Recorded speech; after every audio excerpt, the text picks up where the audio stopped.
Howdy folks, this is Tony here, and in this video I'd like to discuss a rather disturbing news article that I read on the Red State website that said that the most common profession that contributes to Bernie Sanders' political campaign are teachers.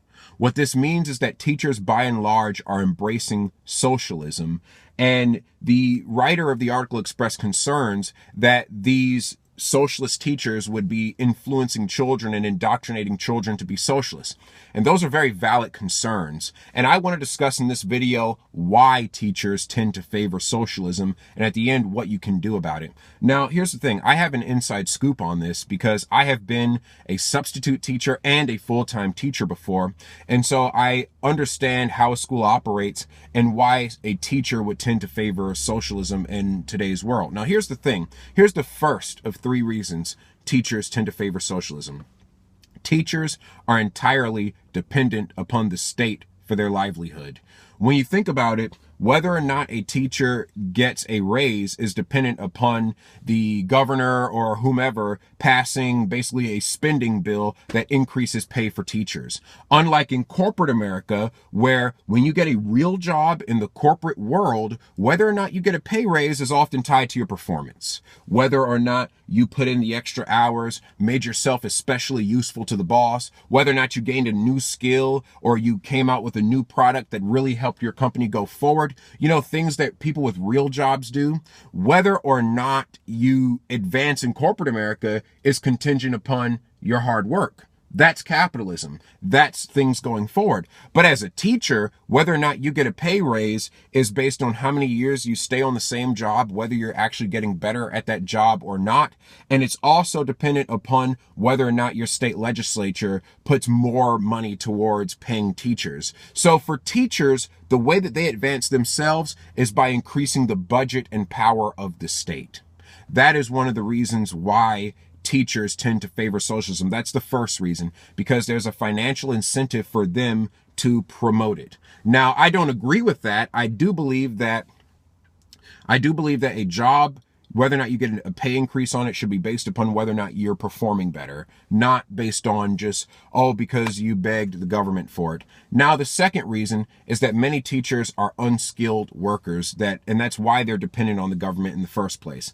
Now, of course, you know that you need a bachelor's degree and a certificate, or you need a bachelor's and a master's to become a teacher. But all these teacher education programs really do is you just sit there memorizing psychology jargon and things that sound beautiful in theory, but when you actually get into an overcrowded classroom of 30 plus students who have no interest in learning, those things fall apart very quickly. But a lot of teachers lack the necessary skills to survive in corporate America, to survive in a capitalistic society. I'm not saying all, but many do lack those skills. Many teachers, they just got a humanities degree. They were tricked into getting a humanities degree from a liberal arts college and were lied to when they were kids and told that if you go to college, you'll be able to succeed one day and you'll have a nice job. They get into the real world with that useless degree and it all falls apart. Now, unfortunately, that was my story too, because you see, my father was absent in the home and my mother was abusive, both physically and emotionally. And so growing up, no one was really helping me sculpt my future. And I was just told, go to college, go to college, go to college. So I went to college and I found out that a bachelor's degree really doesn't mean anything if you don't have any valuable work skills from your youth that you're actually developing to get into a trade or something specialized like computers. And so as a result, I basically just picked the first job that I could get with a degree, which was substitute teacher, and I basically fell into teaching, and that's basically what happened. Now, that's because there was no one that was coaching me on what specific industries are more useful, what are my skills and abilities. And so I, in a way, can empathize with that aspect of teachers. In their minds, they really couldn't make it anywhere but in the classroom. That's the only place that they know how to feed their family. And so for them, the idea of corporate America succeeding while they're left behind, you know, that computer programmer, that engineer, whatever, you know, that welder whose salary is just going up and up as they advance in their career while the teacher's pay pretty much stays the same year after year. There's a bit of envy that sets in. How dare you have more money than me? I'm working just as hard as you do. I'm just as experienced as you are. Why do you get to make more money while I'm stuck babysitting your kids and I'm not making that much money? So in a way, I do understand that struggle. And I certainly believe that that's a problem in our society.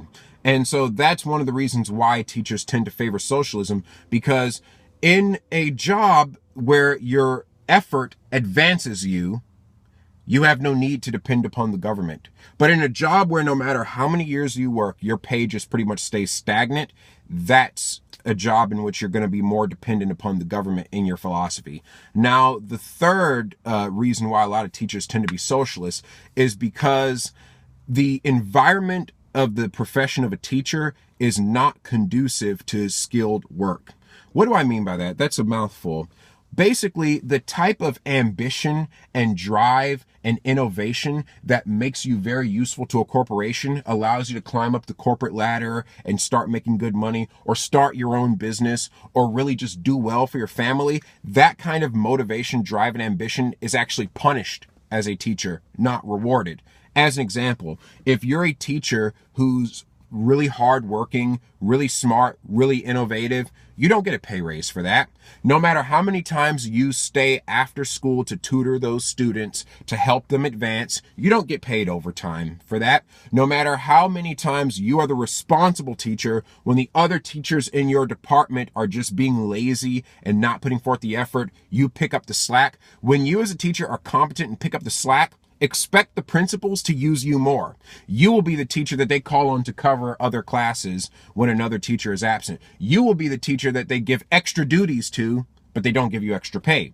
So the idea that I work harder and it gets me somewhere is a fantasy as a teacher. It doesn't exist. So teachers, their mentality is there's no correlation between hard work and getting more pay. Therefore, why should someone else over there who's actually getting more pay for their hard work, they must not be working that hard? You see the logic there? They don't fully comprehend that hard work does pay off if you're in the right industry, because they are in an industry where hard work does not pay off. In fact, if a teacher gets too innovative, God forbid if it, and I say that ironically, that a teacher should actually tell the truth to a student, to actually tell them to be responsible for their actions and be accountable, that teacher, oh, well, that's dangerous conduct in the classroom. You get written up. You see, as a teacher, it pays to just drink the Kool-Aid, believe the hype, and go along with the agenda of whatever the politics is in central office or your superintendent. You basically become a drone at that point, not an individual. You become another number. So you could see how a teacher that spends year after year after year in such a caustic environment, such an environment that's caustic to individual accountability, to individual responsibility, you could see how that kind of teacher would turn out a socialist, because they're just not in an industry that rewards individuality and responsibility. In fact, unfortunately, whenever something goes wrong in a school, it's always the teacher's fault.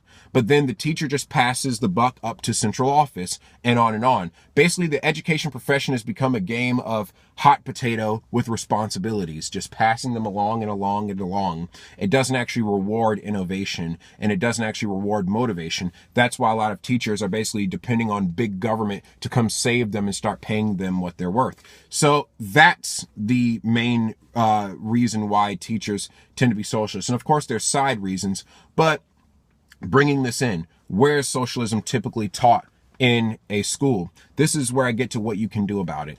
Typically, it's in the history class and the English class. They will teach in history class, oh, well, things were really bad in this country 100 years ago because the chauvinist men and the white men were so evil and racist, and just everything was just bad. But thank God for Obama. Everything's going to be good now. Oh, dang, Trump's in office. That's basically what history teachers tend to teach. History teachers tend to teach a revisionist version of history, where everybody before the civil rights movement in the 70s was either a slave or a racist jerk. And thank God our country is better now, even though our country is less moral now. Also in English class, oh, this LBQ or whatever alphabet soup of sexual perversion author of the week, let's read his book and figure out how he just feels about it and how it's fluid and there's no gender. You know, that's where you really want to watch out. You really, if you're somebody who now it's optimal that you homeschool your kids, but if you're somebody who, for whatever reason, your kids are going to public school, make sure that when they get home, you are carefully combing through the stuff that's being poured in their brain so that you can actually preach to them what the truth is and explain to them, no, the Bible says male and female created he them, that, there actually is absolute truth. Make sure that you're basically scrubbing the junk off your kids' mind when they get home from public schools. Now, here's the thing.